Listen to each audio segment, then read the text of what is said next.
Hoje é 13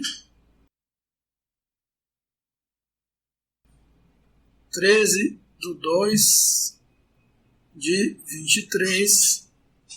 Nós estamos vendo teoria das estruturas.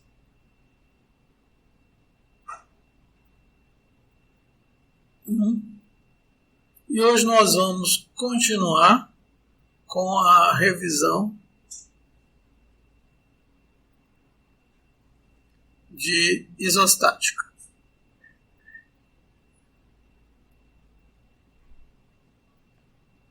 Hoje nós vamos ver esforços internos.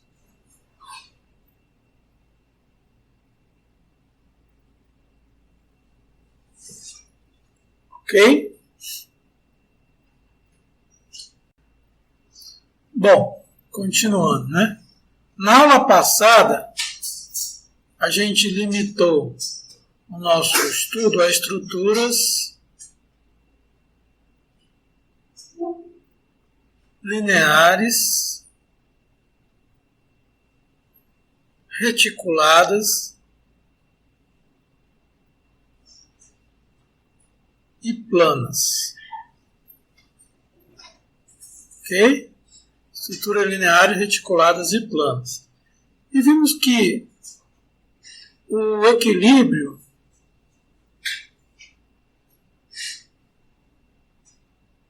dessas estruturas são determinadas com um modelo de equilíbrio de corpo rígido.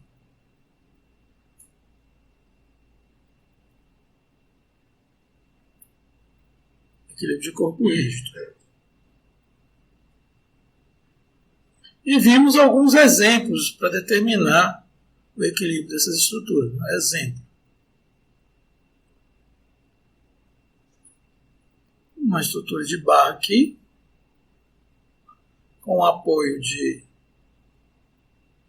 segundo gênero, um apoio de primeiro gênero. Vamos botar uma carga distribuída aqui.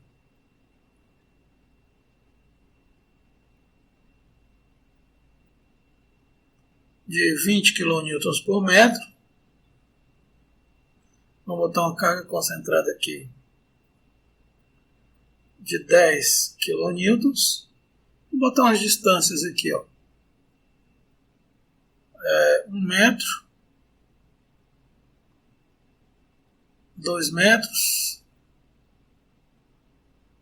4 metros e 2 metros. Certo? Vou botar aqui, ó.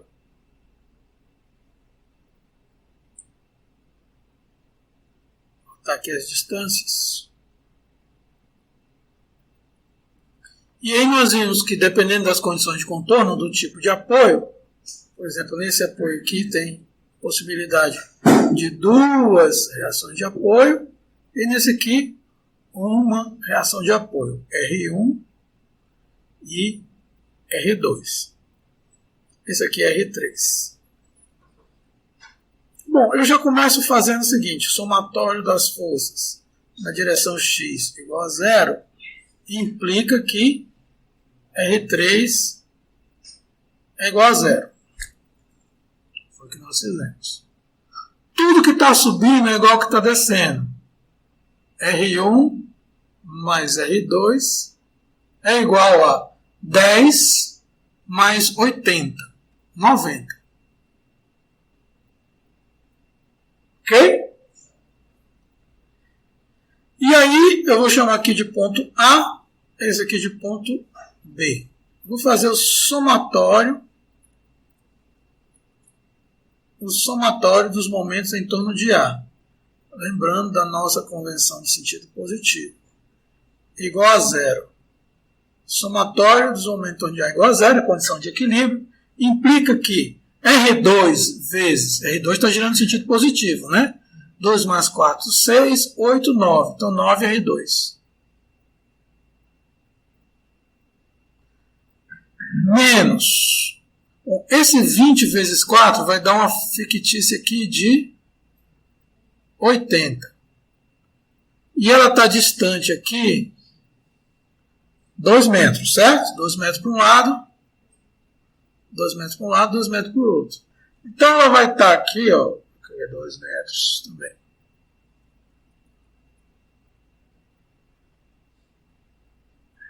Dois metros e 2 metros. Então, esse 80 vai estar distante do ponto A, 3 mais 2, 5, né? Menos 5 vezes 80, tudo bem? Menos 10 vezes 1. Isso implica que 9R2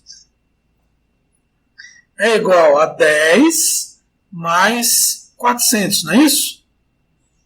410. Ou seja, R2 é igual a 410 dividido por 9. Isso implica que R2 é igual a quanto? 45,56 quanto? 556. Isso aqui deve dar 5, 5, 5, 5, não é isso? Ok. Eu posso agora usar essa equação aqui para achar o R2. Ou eu posso fazer o somatório de momento em torno de B. Qual que é a vantagem de fazer o somatório de momento em torno de B?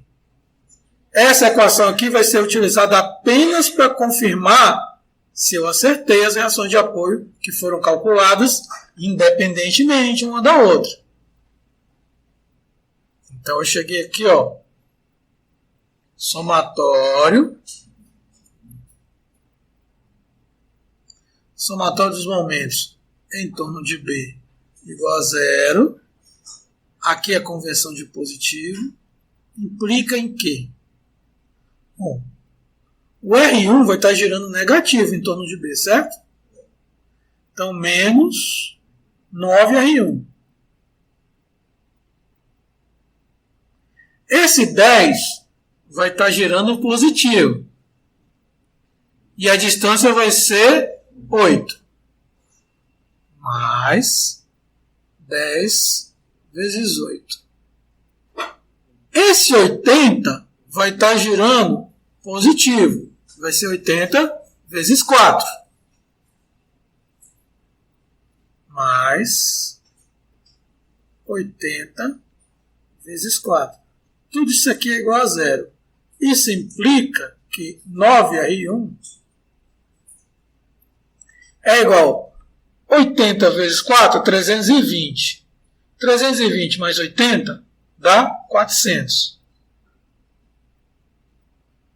Ou seja, R1 é igual a 400 dividido por 9. Isso implica que R1 vai ser igual a quanto? 44,444. Certo? Aí nós vamos somar R1 mais R2.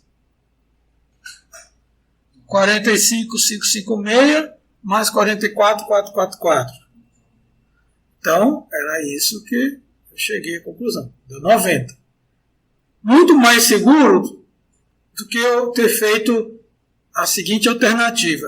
Eu calculei o R2, né? Então, R1 seria 90 menos 45,556. Se eu fizesse dessa forma, eu ia chegar aqui R1 também seria 44,444. Mas qual que é o perigo aqui, ó? Essa é uma equação dependente.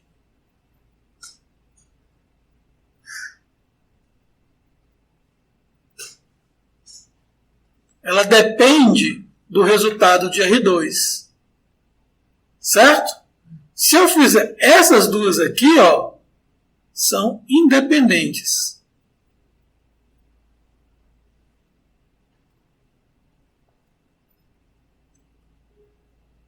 Se eu errar alguma delas, aí a soma não daria 90. Aí eu Opa, tem alguma coisa, eu posso ter errado uma, porque se você errar uma e errar a outra, e a soma dá 90, aí é para você desistir mesmo. Entendeu? A probabilidade de um trem desse acontecer é raríssima. Ok? A probabilidade de um negócio desse acontecer é raríssima. Não vai acontecer isso. Tudo bem? Bom, fazer um outro exemplo aqui.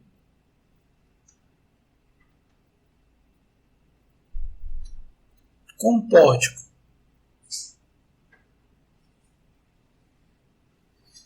E aí, vou pegar um pórtico aqui. Ó. Pórtico é uma estrutura reticulada com 2 ou mais barras, certo? Você já deve ter visto isso aí antes de chegar aqui. Eu espero que não seja nenhuma surpresa. Vamos fazer aqui um apoio. Fazer um apoio de segundo gênero aqui. Fazer um apoio de primeiro gênero aqui. E vamos botar 2 carregamentos aqui. Um aqui. E outro aqui. Vamos botar umas medidas aqui. 5 metros. 4 metros. Esse carregamento aqui é 30 kN por metro. E esse outro aqui é 20 kN por metro.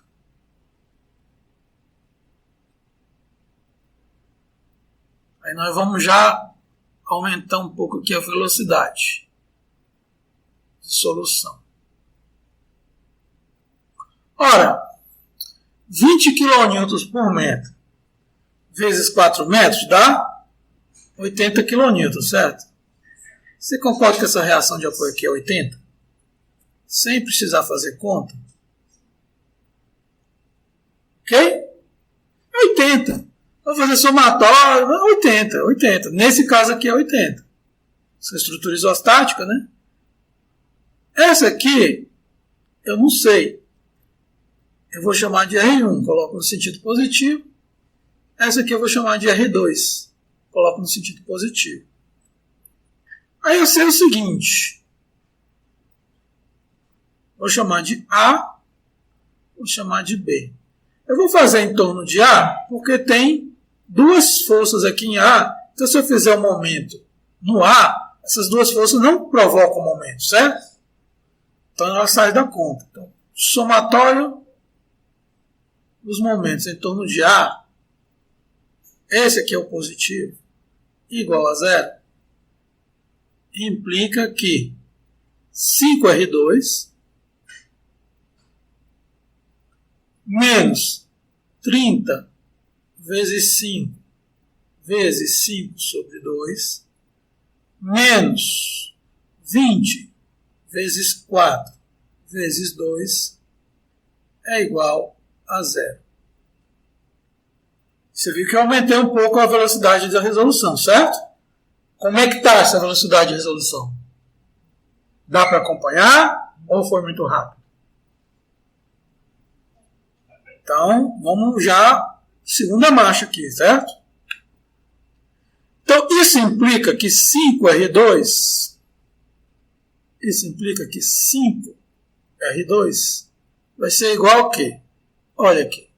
Esse aqui vai ser 30 dividido por 2 é 15, né? Então aqui vai ser 15 vezes 5 vezes 5, que dá quanto?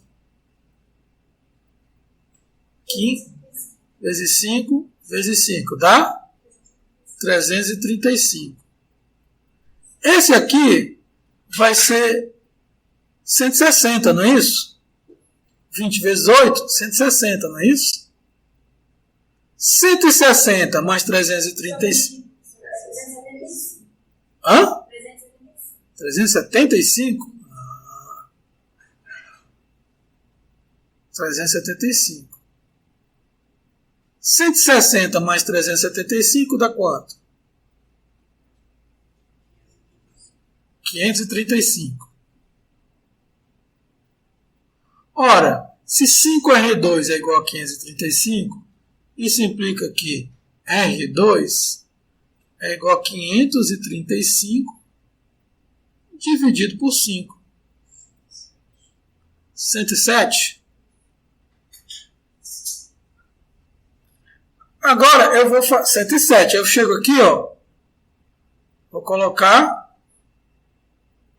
107. Já achei 107.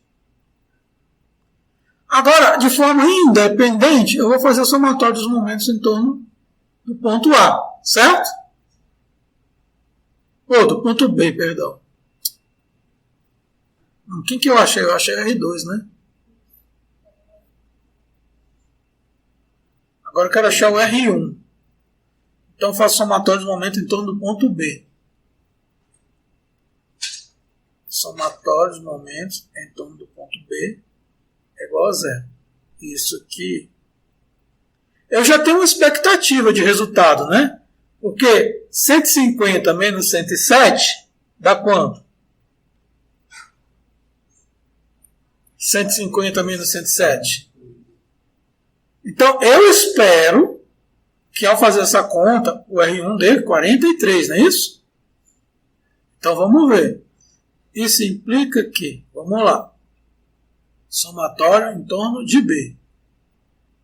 É menos 5R1, ok? Menos 5R1. Mais 20 vezes 4 vezes 2, 20 vezes 4 vezes 2, certo? Mais 20 vezes 4 vezes 2, que eu já sei que é 160. Mais 30 vezes 5 vezes 5 sobre 2, não é isso? Mais 30 vezes 5 vezes, que eu já sei que é 300 e mais 375. E agora tem esse 80 aqui. Esse 80 vai girar negativo, certo? Concorda? E vezes 4. Menos 80 vezes 4. Menos 80 vezes 4, que dá 320. Tudo isso aqui é igual a 0. Então isso implica que 5R1, vou passar o 5R1 para o outro lado da igualdade. Aí ele fica positivo. 5R1 é igual, o que está do lado de cá? 160 mais 375 menos 320. 160. Hã? 215. Ora, se 5R1 é igual a 215, isso implica que R1 é igual a 215 dividido por 5. Quanto que deu R1? R1 igual a 43 e o R2 igual a 107.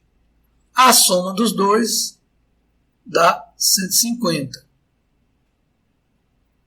Que é o que está subindo igual o que está descendo. E aí eu já achei todas as reações de apoio. Tanto para pórtico quanto para viga, tanto faz. Ok?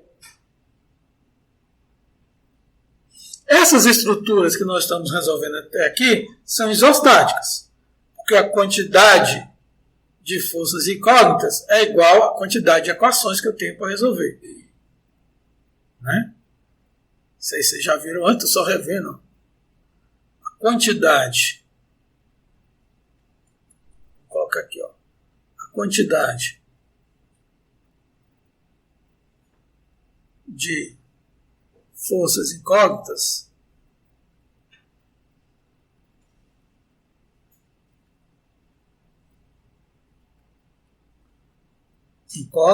é igual à quantidade de equações.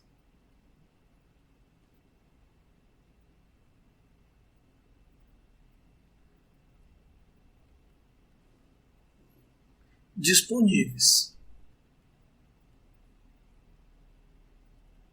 Certo? Então, quando isso acontece,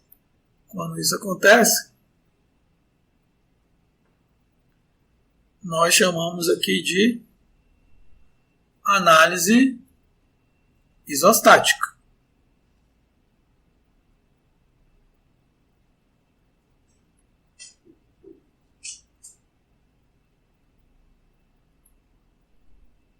Ok? Tudo tranquilo até aqui? Dúvidas? Bom, continuando aqui, nós vamos ver agora os esforços internos, como que eles surgem. Né?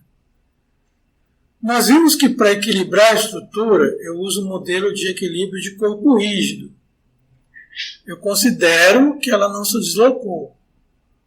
Então, eu considero que os deslocamentos foram suficientemente pequenos. Suficientemente pequeno para viga, para pórtico, está lá na norma. L sobre 350, L sobre 300, depende do que está embaixo. Só que agora, para determinar os esforços internos, eu vou considerar que a estrutura desloca. Então, para determinar o equilíbrio, eu considero que ela é um corpo rígido. Para determinar os esforços internos, eu vou considerar que ela desloca. O modelo. Então, começa com a estrutura sujeita a um conjunto de cargas que tem como resposta as reações de apoio. E aí ela atinge o equilíbrio. Porém, como consequência dessas cargas, o eixo se desloca. Certo? O eixo se desloca. Tem vários deslocamentos aqui, delta. Ok? Como consequência do deslocamento do eixo, as seções transversais também se deslocam. Vocês podem ver claramente, por exemplo, que aqui, mais no meio, o que vai acontecer? Se eu pegar aqui, ó, a parte de cima está comprimindo, você vê que se aproxima, né? Vamos supor que aqui é o meio. E a parte de baixo se afasta. Então, eu estou tendo uma tração aqui e uma compressão aqui em cima. Está tendo um deslocamento φ aqui, tá vendo? Ele é infinitesimal, ele é muito pequeno, mas ele existe. Quando eu vou me aproximando mais aqui dos apoios, essas seções adjacentes, elas tendem a escorregar. Uma vai para baixo, uma vai para cima. Quem já trabalhou com baralho, quando você está embaralhando, né, você vê que as seções mais da ponta, se botar bastante talco, elas tendem a escorregar mais do que as do meio. Né? Porque o eixo se deslocou. Quando o eixo se desloca, as seções se deslocam. Que tipo de deslocamento pode ter nas seções? Ela pode girar, ela pode escorregar uma em relação à outra, e ela pode se aproximar uma da outra. Por exemplo, se eu tiver uma barra aqui de pórtico, né, uma barra vertical, e uma força vertical, uma força axial, o que vai acontecer? Essas seções vão se aproximar, porque ele vai estar comprimido. Então, qual que é a sequência? Eu equilibro a estrutura, mas, devido aos carregamentos, o eixo da estrutura se desloca. Como consequência dos carregamentos e das reações de apoio, o eixo da estrutura se desloca. Como consequência do deslocamento do eixo, as seções transversais se deslocam. Como consequência do deslocamento das seções transversais, vão aparecer tensões nas seções transversais.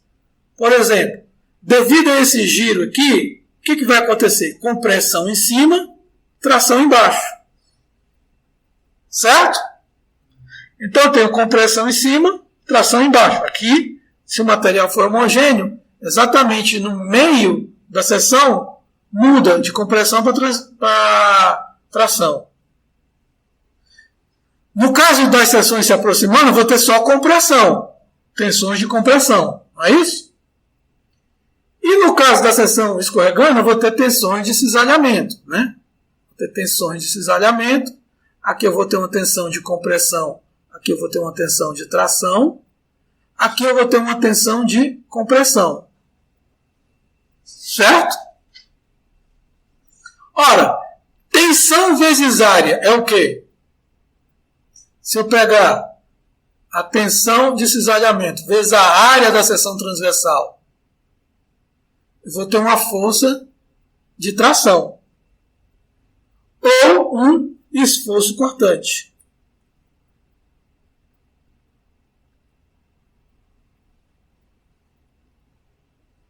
Certo? Essa tensão de compressão vezes essa área comprimida aqui, o que vai gerar aqui para mim? Vai gerar uma resultante de compressão. E aqui embaixo vai resultar uma resultante de tração, certo? Então aqui vai ter uma resultante de compressão, aqui vai ter uma resultante de tração, e as duas vão estar uma distância uma da outra aqui, ó. Elas vão estar uma distância aqui uma da outra. Eu vou chamar essa distância de Z. Ora, se eu chegar aqui e fizer RC vezes Z, vai dar um momento, certo? E esse momento vai ser também igual a RT vezes Z. O mesmo momento. Esse aqui eu chamo de momento fletor.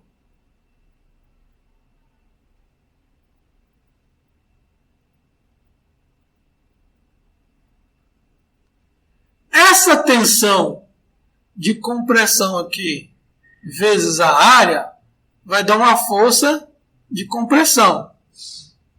Certo? Que eu vou chamar de esforço normal. Esses aqui são os esforços internos. Esses aqui são os esforços. São os esforços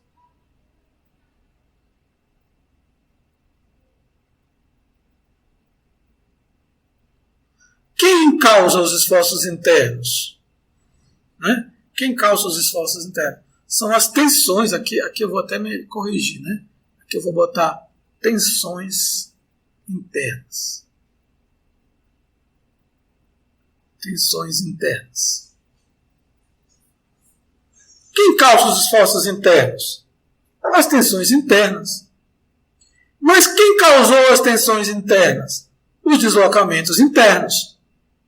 Quem causou os deslocamentos das seções transversais, certo? Os deslocamentos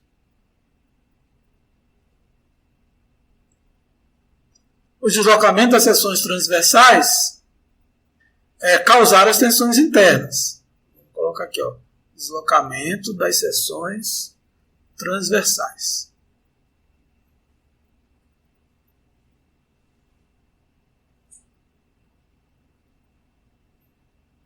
Mas quem causou o deslocamento das seções transversais? Quem causou o deslocamento das seções? O deslocamento do eixo.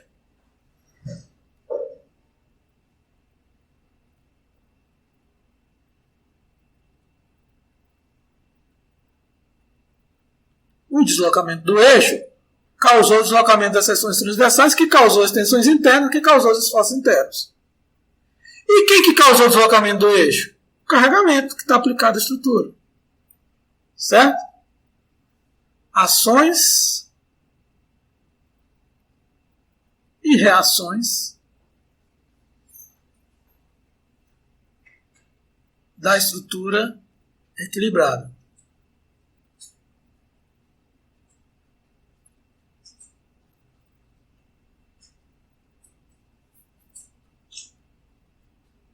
Tudo isso é uma sequência. Então, eu fiz o equilíbrio. O equilíbrio foi o que a gente fez até há pouco tempo atrás. Depois que eu equilibrei, aí eu esqueço o modelo de equilíbrio de corpo rígido e vou considerar ela como um sólido deslocável. E é o seguinte, como consequência dessas ações e reações, o eixo se desloca. Como consequência do deslocamento desse eixo, as seções transversais se deslocam. Como consequência do deslocamento das seções transversais, surgem tensões nas seções transversais. Como consequência dessas tensões que surgem nas seções transversais, surgem forças internas. Forças internas que tentam equilibrar a estrutura para que ela não chegue ao colapso. E esses são os esforços internos. Quais são os esforços internos que nós vamos estudar? O esforço cortante, que surge dessas tensões de cisalhamento. Nós vamos estudar o momento fletor, que surge devido à flexão, né, da seção transversal, que é o giro dessa seção transversal. E nós vamos estudar também o esforço normal, que é quando essas seções transversais se aproximam, no caso da compressão, ou se afastam, no caso de tração. Esses são os esforços internos. Beleza?